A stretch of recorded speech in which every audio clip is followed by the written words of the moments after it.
அவர் ஏன் இன்னும் சொல்ல போனா கருணாநிதி அவர்களே புரட்சி தலைவர் தலைமையில் கட்சியில இணைஞ்சிருக்கலாமே. தனது புரட்சி தலைவர் நீக்கியது தவறு, மக்கள் தீர்ப்பு புரட்சி தலைவருக்கு சாதகமா இருக்குன்னு சொல்லி அவர் கூட இணைஞ்சிருக்க வாய்ப்பு இருக்குன்னு யாரோ ஒரு மூத்த நிர்வாகி சொல்லலாம்ல. அதிமுக சேர்ந்தவங்களோ புரட்சி தலைவர் தொண்டரோ. அதனால அவர் பேசுறதெல்லாம் நம்ம பெருசா எடுத்துக்க வேண்டாம்.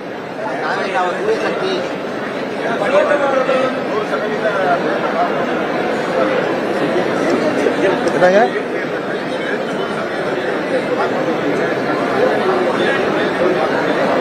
எனக்கு கிளியரா புரியல.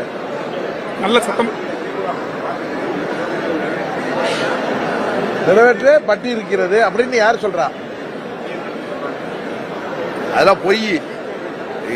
கேளுங்க, நீட் தேர்வு மாத்திரம் அரசு ஊழியர்கள், ஆசிரியர்கள், போக்குவரத்து தொழிலாளர்கள், மின்சாரத்துறை ஊழியர்கள், பகுதி நேர ஆசிரியர்கள், இப்ப போராடுறாங்களே செவிலியர்கள், தூய்மை பணியாளர்கள், விவசாயிகள், செவிலியர்கள், டாக்டர்கள், ஏன் மாற்றுத்திறனாளிகள் வரை இன்றைக்கு சாலைக்கு வந்து போராடுகின்ற நிலைமையில முழு பூசணிக்காய் சோத்துல மறைக்கிற கதையா எனக்கு தெரிந்து ஒரு முக்கியமான வாக்குறுதிகள் 80% மேல் நிறைவேற்றப்படவில்லை என்பதுதான் உண்மை. இதுதான் இன்றைக்கு யதார்த்தம். அதை தேர்தலுக்கு முன்னாடி செய்யலைன்னா அவர்களுக்கு கடுமையான பாதிப்பை தமிழ்நாட்டு மக்கள் கொடுப்பாங்க. என்னதான் 1000 ரூபாய் கொடுத்தாலும்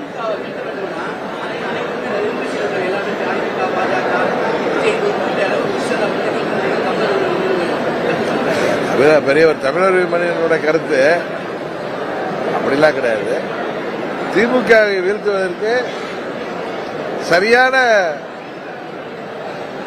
அரசியல் நிலைப்பாடு என்ன என்பதை உணர வேண்டியவர்கள் உணர்ந்தால் அது நடக்கும். அதுதான் எங்களுடைய நிலைப்பாடு. அதாங்க சுகாதாரத்துறையா இருக்கட்டும், இன்னும் சொல்ல போனா வேலை வாய்ப்பா இருக்கட்டும், அரசு வேலை காலி பணியிடங்கள் எல்லாம் நிரப்புனாங்க. அதுபோல புதிய வேலை வாய்ப்புகளை உருவாக்குனாங்க. எதுவுமே அவங்க சரியா செய்யலாம். அதுதானே அதான் சொல்றேன். அவங்க சொல்வது ஒன்று, நாட்டு நிலைமை வேறு. ஆனா அதை தாண்டி 24 தேர்தலில் அவர்களுக்கு 100க்கு 100 வெற்றியை தமிழ்நாட்டு மக்கள் பாராளுமன்றத்தில் அதை எப்படி சரி செய்ய வேண்டும் என்பதை எதிர்க்கட்சிகள் அதை சரியாக செய்தால்தான் அவர்களை வீழ்த்த முடியும் அப்படிங்கிறது தான் எனது கருத்து. தூய சக்தியா யாரு?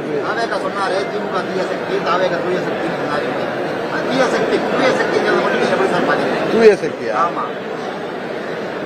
நீங்க நான் புதுசா சட்டை போட்டு வந்தப்ப அது தூய்மையா தான் இருக்கும்.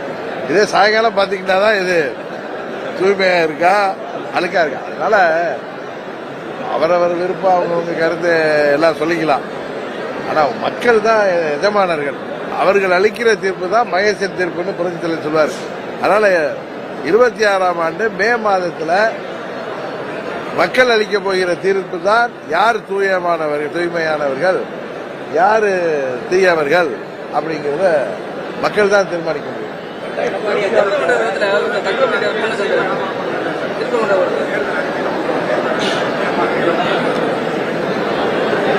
நான் இடம்பெறப் போகின்ற கூட்டணியின் தேர்தல் அறிக்கை வெற்றி தரக்கூடிய கூட்டணியாக இருக்கு, வெற்றி தரக்கூடிய அறிக்கையாக இருக்கு.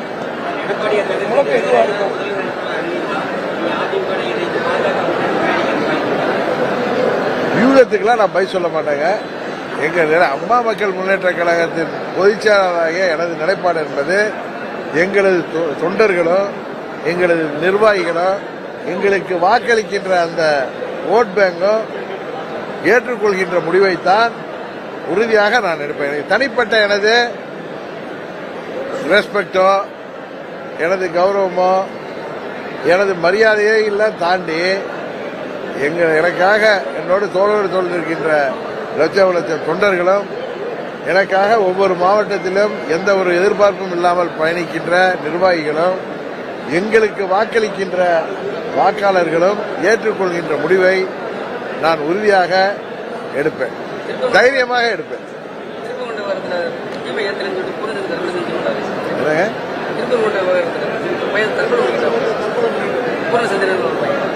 அதான் எதனால தற்கொலை பண்ணிட்டாரு அவரு? அப்ப அதுக்காக போய் இந்த வருஷம் ஏத்தலன்னா அடுத்த வருஷம் ஒரு இடத்துல ஏத்த போறோம். அதுக்காக உயிரை மாச்சிக்கிறதுங்கிறது தவறான ஒரு முன்னுதாரணத்தை கொடுக்கும்.